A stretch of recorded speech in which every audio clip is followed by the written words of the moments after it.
Welcome to Cookies and Careers Coffee Talk.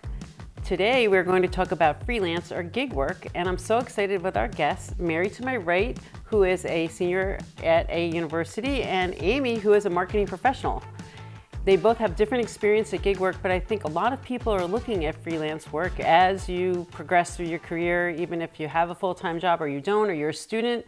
So we're going to talk about how do you get a job and how do you cultivate it? Is it something that you want to continue to do? So there's a lot of things to cover here.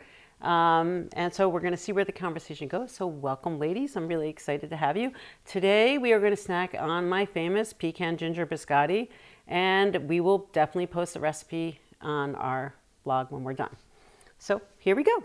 So first, my question for Mary is, why don't you tell us what your business is and what you do?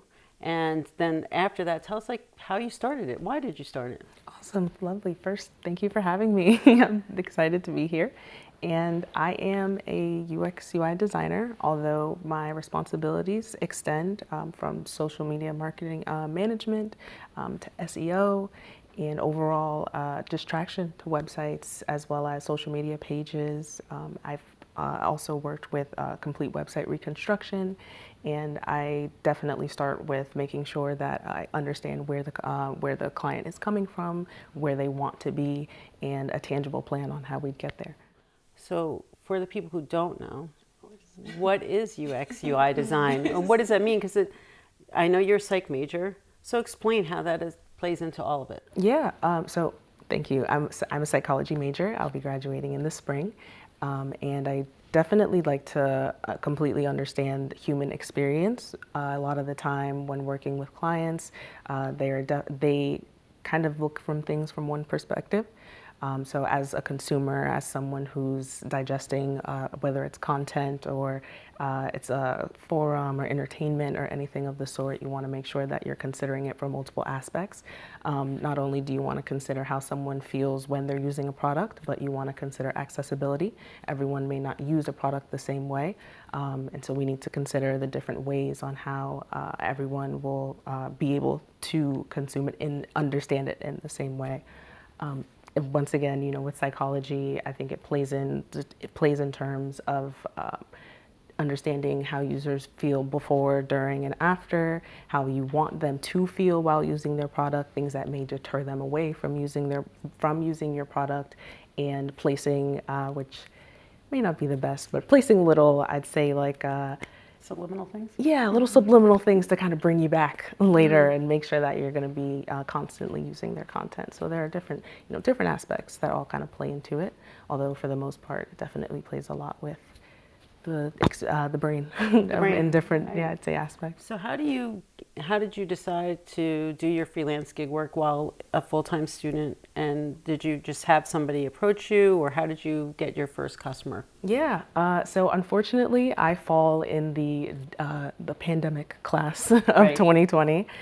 So I had after graduating, I had a lot of free time on my hands. I was attending college full-time, although I did want to kind of get my hands wet.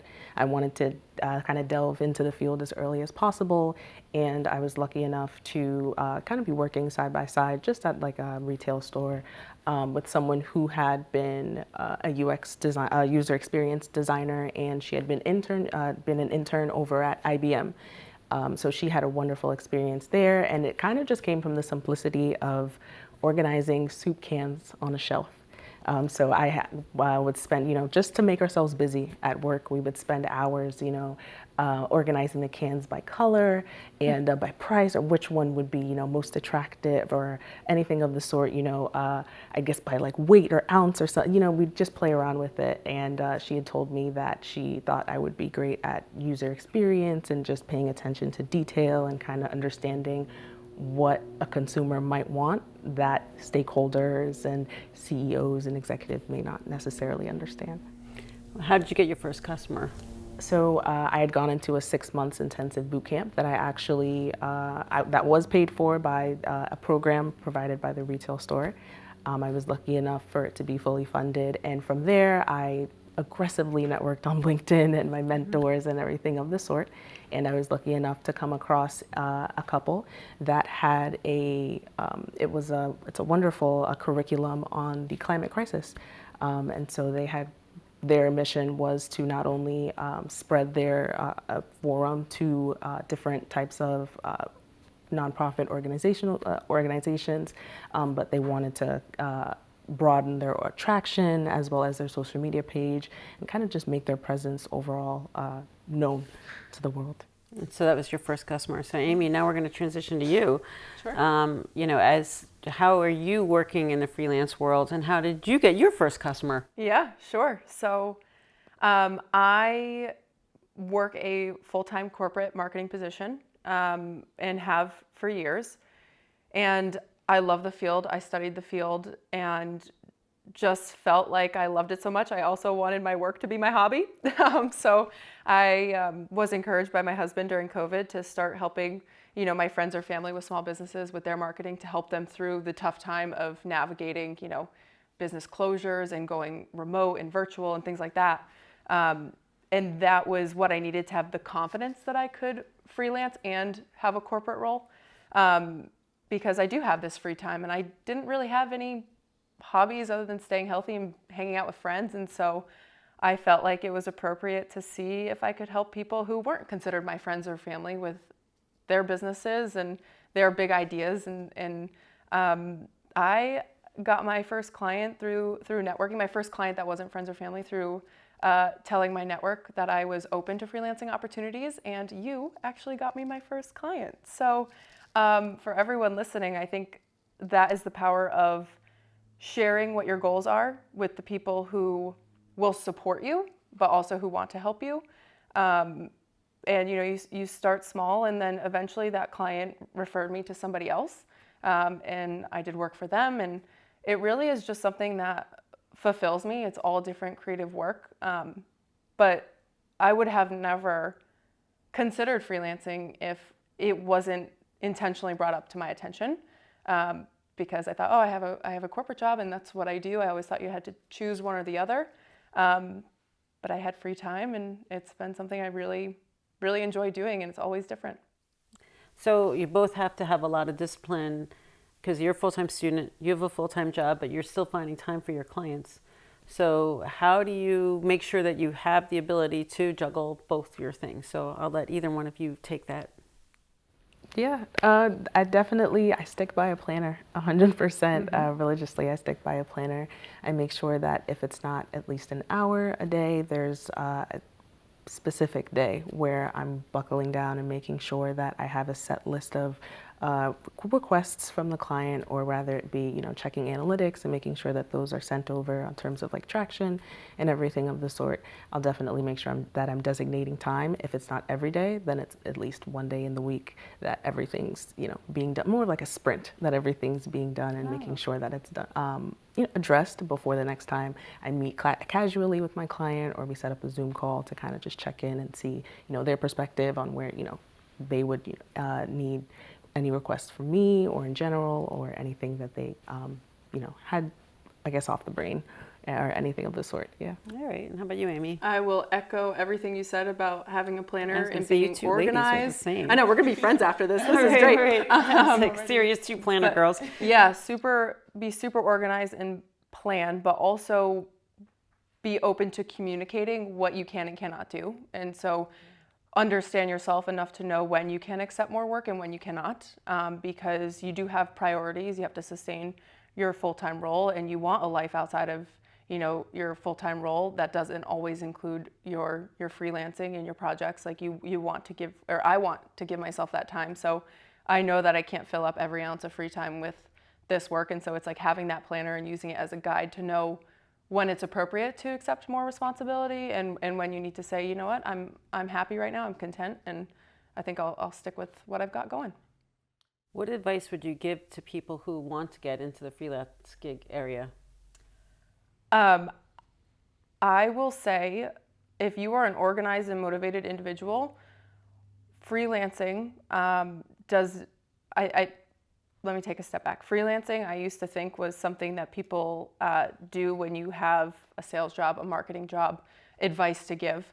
But you can be a freelancer contractor for anything. So if you're listening to this and you work a union job, or you work in a restaurant, or you are a Sunday school teacher, whatever you are doing, you have transferable skills, or you have an expertise that could be shared, and it's just being inspired by and thinking about all the ways that it could be applied. And so, my husband and I, actually, the day after we moved into our house, our air conditioning and furnace broke.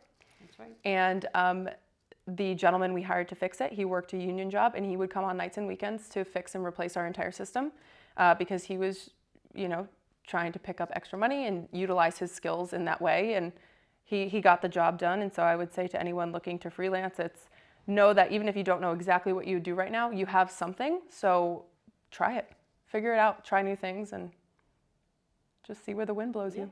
Very true. And how about you? I think what Amy said is brilliant, 100%. I agree. I think you should definitely focus in and hone in on skills that you already possess, and from there you'd be able to not only transfer them, but you could expand on them and then turn that into, if not already a full-time, you could turn it into a full-time, or split your time. And as you had said, that's fantastic. Being able to do your full-time during the day, as well as fixing homes on the night and weekends is awesome. Definitely a way to expand your income. 100%. So you're both in an area like marketing or design where you might advertise yourselves on these different gig marketplaces, or you might not, right? But there's plenty out there. How do you differentiate yourself from all of those? Like, I know there's a lot of competition in your areas. Do you differentiate? Do you worry about that, or it's really just word of mouth and networking that helps you grow your business? I think that's something I'm definitely still navigating, although I try to play a lot on the aspect of psychology. I'm definitely also very proud of being able to advertise my bachelor's behind that as well. I'll be returning as well for my master's, so I definitely think that the education behind it is it's attractive. Although I also think that with finding new clients and everything of the sort, aggressively networking, I had randomly just gone and picked 15 of my favorite companies and networked with their UX designers. Although you may get one response, and that's totally fine. Although taking that leap of faith and making sure that you're at least determined and figuring out a broad aspect what you want to do, I think you definitely go far. So rather than use like the gig marketplaces, it's more about you're aggressively marketing yourself through LinkedIn, finding contacts that you want to go after. I like the idea that you identified businesses that you're interested in, and weren't afraid of failure, right? You just went and said, okay, I'm here if you have anything, because even if they don't have anything now, they might have something for you later. In the future. Right. And how about you? How do you think you might, I don't know if you are on those marketplaces, but what's your best way of networking yourself? Well, so I will say something that held me back from starting freelancing in the first place, even for friends or family, was questioning what my differentiator would be, because I didn't feel like I had that factor or the differentiator yet. And I will say I still don't know if I have that. I don't know if I have something that makes me unique to all the other digital marketing agencies that are out there, or digital creators, or content writers. But what I will say is I have the ability to connect with people and understand their stories and what their business goals are, and turn that into content that would work for them, in a strategy that would work for them and help them reach their goals. And so that's not necessarily a differentiator, it's just something people need, and they will always need that. And so using your network, I don't actively seek out new opportunities. Again, it is more like my hobby right now, that I love and I really enjoy. But I potentially would, be interested in learning more about those platforms at a different time.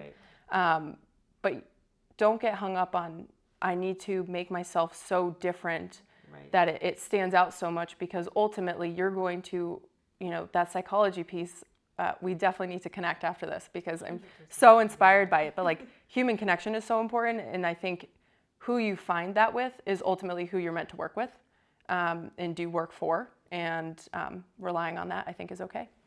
I think it's a really great point. I think there is a lot of noise out there, especially post-COVID. You know, the freelance marketplace grew a lot. And I think we often do think, like, how do we differentiate ourselves? I love that point because how we differentiate ourselves may not be the service that we offer. It may be the service that we provide. And that's actually the differentiator. So I may not be providing a service that is, you know, doing some special crazy AI ML thing. I'm just providing quality service consistently. And, you know, maybe that's my differentiator. So that's a really good point that you brought up. Quality and consistency, I think, are two attributes that are necessary no matter what field you're in, because employers, clients, even friends and family will always be looking for a consistency aspect to know that you're reliable and trustworthy and will deliver, you know, using our planner tendencies to deliver on time what they said, what we said we would do. And that is huge. And then, yeah, having the quality piece, again, having that like always learning mindset. You know, you're going to be learning from your clients as they are going to be learning from you. And also too, something in freelancing is learning how to negotiate terms and finances and talk about project scope. And there's so much learning that happens regardless of your field of freelancing and gig work that will help you grow as a professional and a person that translates across industries. And so even if you have an area where you might not be as quality in yet, like the more business side conversations that you might not have been prepared for, you learn as you go. And that's the beauty of it. That's really true. I think the business side conversations, you know, for anybody starting out, I think that is something that we have to reassure people that they have to learn. Because how do you know if your fee is the right fee, or how do you know if you're not getting paid enough because you're putting in more hours than what you're getting paid? And then how do you approach that with your person that you're working for? So these are all lessons that you learn, I think, as you go. And I think if people are thinking about starting out in this area, they have to realize that that's something that they may not know right off the bat, and that's okay. They may make mistakes. We all make mistakes, and you learn. Well, and there's plenty of resources out there. So there is a baseline that you can have. You can prepare, right? You can do what you can to get more comfortable at the start, but you won't know everything. And you won't know what it really feels like to do it until you do it. So don't go in blind, but you know, of course, don't go in blind. You won't know for sure. Right. Yeah. Absolutely. Do you have other friends in college who are doing the same thing as you? Yeah. So my best friend is actually, she's down in DC. And I want to say that she's doing a bit more, I'd say a different spin on it, although she's more of like on the paralegal side of it. So she's, more of a freelancer in that aspect, although I can't really speak too much on the, I guess the depth of her work, just, her daily responsibilities and everything of the sort, although I'll definitely say that we're parallel in terms of being planner girls and making sure that there's a consistency with our clients. If it's not, a meeting on the same day every week, there will be that hour carved out and that dedication to making sure that responsibilities are all taken care of 100%. So if somebody's looking into moving into this area, what's like the first bit of advice you both would offer? I should know this. There's so much advice. The first piece of advice if someone's considering doing it is to do it. Don't change your current situation to accommodate doing it. Figure out how to fit it in so that you're not forced on making the big life decision of how big is it going to become? How much am I going to do it? Just break it off piece by piece, but start somewhere, start small, and find the time. If it's something you're interested in, you owe it to yourself to explore what it looks like and feels like and what you can offer and deliver. And you don't have to be super formal about it at the beginning. Tell your friends, family, neighbors, like, hey, I'm really great at doing nails. Like, I would love to travel to homes and start offering nail tech services. If you know anybody who wants, I'm just trying to think of something that's not marketing or design. That would not be me either. But like whatever skill you have, start with the network you're most comfortable with, who would support you in starting, and learn from the inner circle, and then bring it elsewhere and fit it into what you're already doing, so that it doesn't feel like you're changing your whole life to accommodate it until you're confident that that's the direction it should go. It's interesting advice because you will read online, right? Like you can't do both and that you have to fully dive in. And what you're saying is like, hey, you don't. So I think that's good advice for people. How about you, Mary? What would you say? Yeah, I would definitely agree with Amy. I think also do some research. I think before you delve in 100%, you can't necessarily be scared to take that leap of faith. And even if that's a small leap, doing the action will get you there closer than kind of thinking about it and not doing anything at all. I think being well versed in what you're going to freelance in, so that when you do, start taking clients and doing nails, that you start with you at least start with a fair idea of the different materials that you're going to need to bring. You have an idea of how much you're going to be putting into the business before you even see a profit. You have an idea of the type of clientele that you may be seeing versus the type of clientele that you have now versus the type you want to attract, and how you can basically broaden that scope and everything of the sort. So I think that at least having a broad idea of where you see yourself and where you may want to be will definitely help you get there and understand that by like the piece by piece, day by day. So dive in, but know where you want to go. Yeah. All right. And make sure you're aware of your skill set. So, all right. Well, this has been a great conversation. I really enjoyed it. So it's time for us to wrap. Catch you later on Cookies and Careers.